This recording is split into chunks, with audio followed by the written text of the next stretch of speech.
Hello,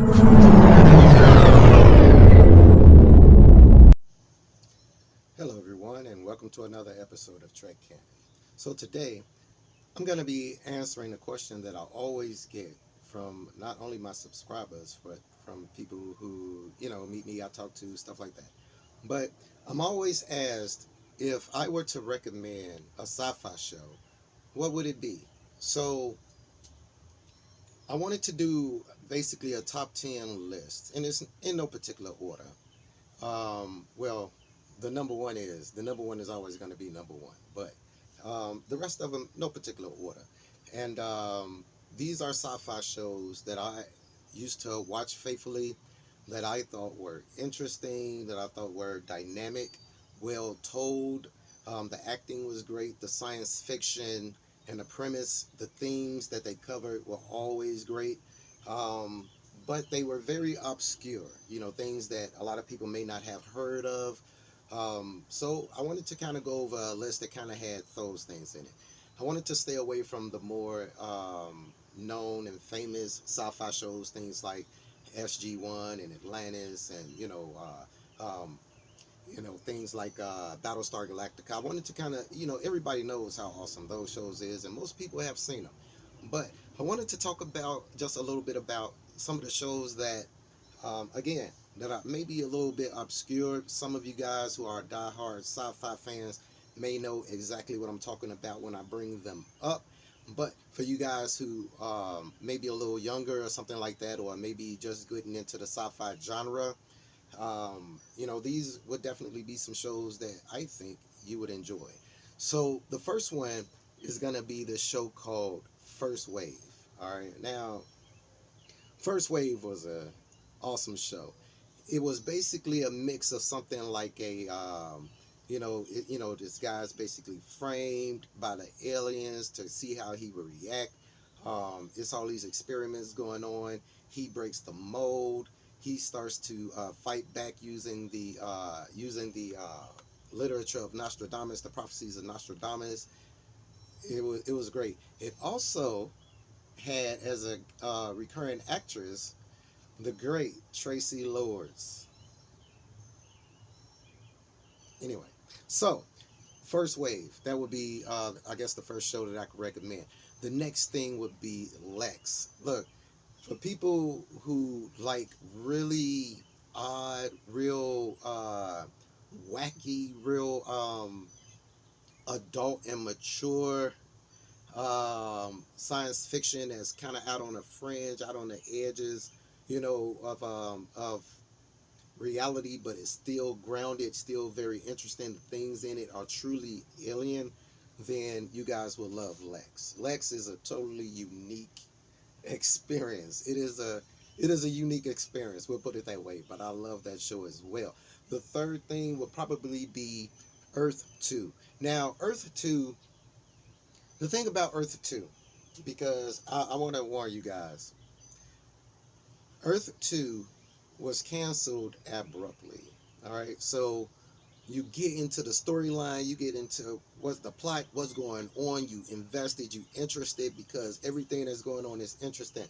Basically, it's about these colonists who come across a new Earth, and it goes into the trials and tribulations of them colonizing it, meeting a new species that's on that planet. How they it's a really good show, but it did end abruptly, and I would have to say that it was because it was ahead of its time.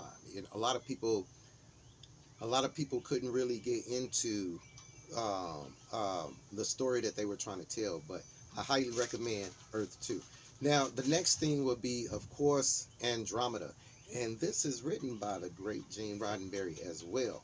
So, what can I say about Andromeda?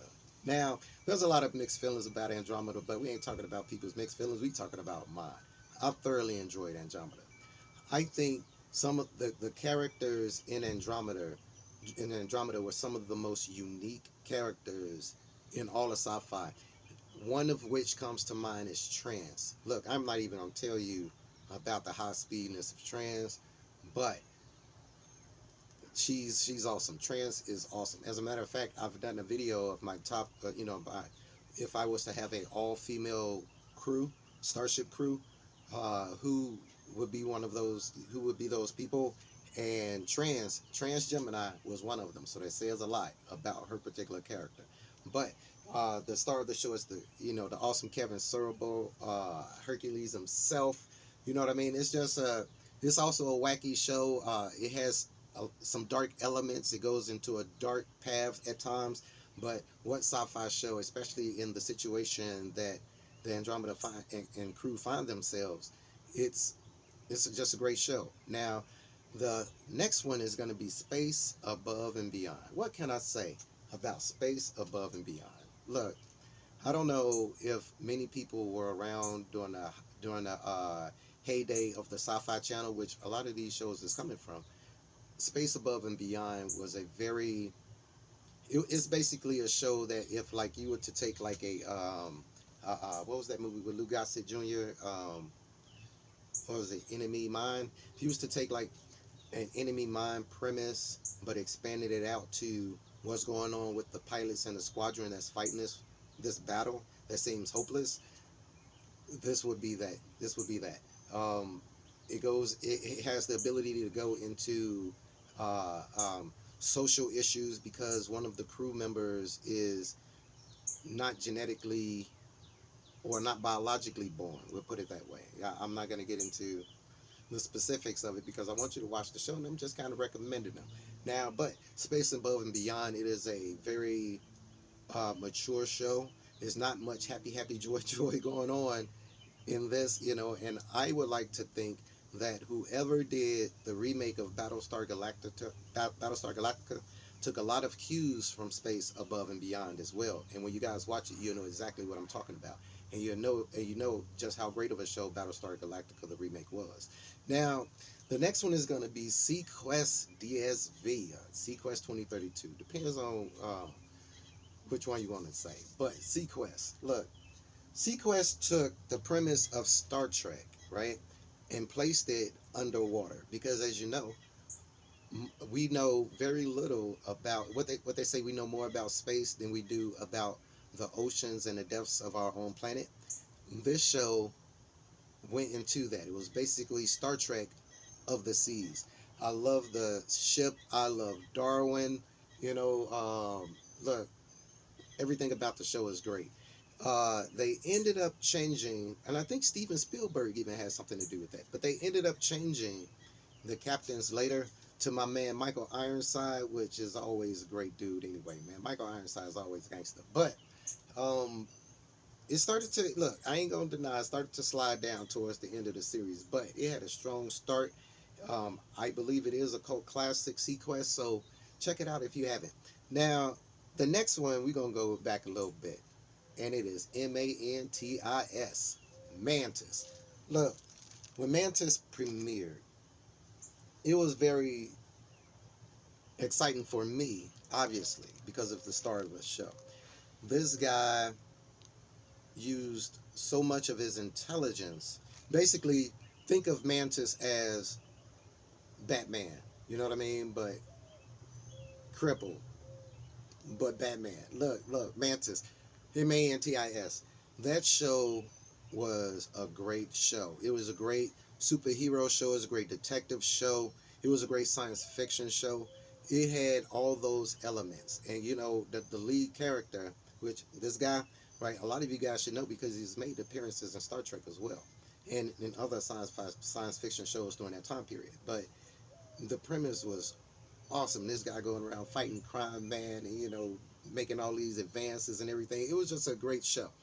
Now I'm gonna go even further back because the next one had not only me, but all kids who watched this show wishing they had a thing called Cursor. All right, Cursor was from a show called Automan. Look, what can I say about Automan? The CGI of that time, which wasn't really CGI, it was practical, but the way that they made it look CGI-ish from practical effects, the types of designs, they were simplistic, but they were so futuristic. I think this is another show that was ahead of its time as well. I would love to see this show get a remake, but Actually, a lot of these shows I'm talking about deserve a remake. But Automan, man, that was just a great entertaining time. The buddy cop, type thing scenario where these guys going about, but you got the superhero aspect, undercover secret identity type thing. It was a really good show. One of the next ones is Forever Night. Forever. I can put that. Why? It's more of a fantasy. More of a fantasy. But Forever Night was an awesome. It was even on the Sci-Fi channel though. It was on the Sci-Fi channel. So, all right. Apparently, Self says I cannot include Forever Night because it is not at its core a science fiction show. So, in its place, I'm going to put the show Eureka. Look, Eureka was awesome. Eureka was funny, hilarious, had great cast members. Joe was, look, basically, Eureka was about a town that was founded by Albert Einstein and like-minded individuals like that. It's a top secret town that their whole mandate is just to develop and experiment and do all these types of things that would advance scientific fields and as a whole, and kind of filter this technology out to the world. All right, it takes place from the perspective of this sheriff that gets trapped in town, right, with his daughter, and it's just a great, just let your hair down show to watch. The things that's going on, the hijinks and shenanigans that go on in this show never cease to just make you laugh. I'm telling you, if you want to have a good time, Eureka. All right, now I said I wasn't going to include it on this list, but I am going to include it on this list. Yes, I'm going to include it on this list. And that is Babylon 5. Yes, Babylon 5. Yeah, I know everybody know about Babylon 5, but everybody don't know about Babylon 5. Babylon 5 is one of those shows that J. Michael Straczynski wrote. And out of all sci-fi shows, to me, besides Deep Space Nine, this is one of those shows that seem to have been written in its entirety, right? Before it was even filmed. And I know it was, because that's what he did. He had the Babylon 5 Bible. But the intricacies, the nuances, the detail, the attention to detail that he put in this show, things that happen in episodes from season 1 are like from things that happen in like season 3 and 4 episodes. You'll be like, oh, that's what happened. It was this time jump episode with Babylon 4 that happened, that took place over like this one episode, and then like a couple of 3 years later it was the other aspect of that episode. Like the things that they had to have known that this was going to be the episode that followed that, because there is no way in the world you could have backwritten that. Do you know what I mean? So that show from beginning to end, including the movies,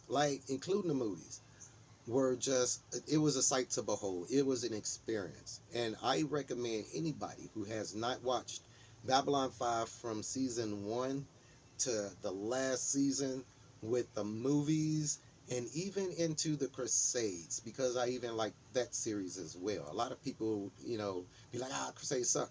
But they're probably because they're comparing it to Babylon 5. If Crusades came out oblivious of Babylon 5, I think people would have enjoyed that as well.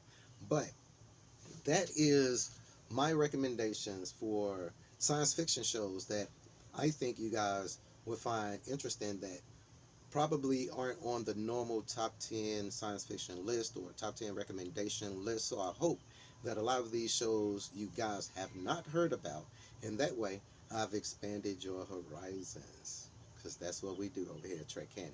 Anyway, thank you guys for subscribing. Thank you guys for watching.